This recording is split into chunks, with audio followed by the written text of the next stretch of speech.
Modlíme sa, aby sme sa viac učili rozlišovať, správne si volili životné cesty a odmietať všetko, čo nás vzdiaľuje od Krista a Evanjelia.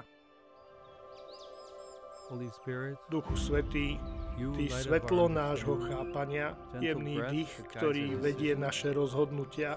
Daj mi milosť pozorne načúvať Tvojmu hlasu a rozlišovať skryté cesty môjho srdca, aby som pochopil, na čom Ti skutočne záleží a oslobodil svoje srdce od jeho problémov.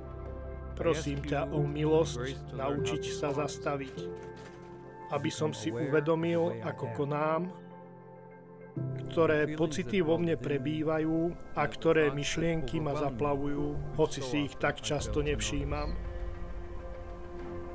Túžim potom, aby ma moje rozhodnutia viedli k evanjeliovej radosti.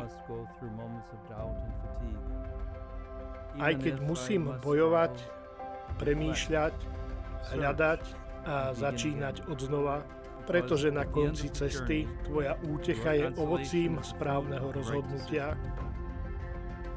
Daj mi hlbšie pochopiť, čo mnou hýbe, aby som mohol odmietnúť to, čo ma od Krista odvádza, milovať ho a plnšie mu slúžiť. Amen.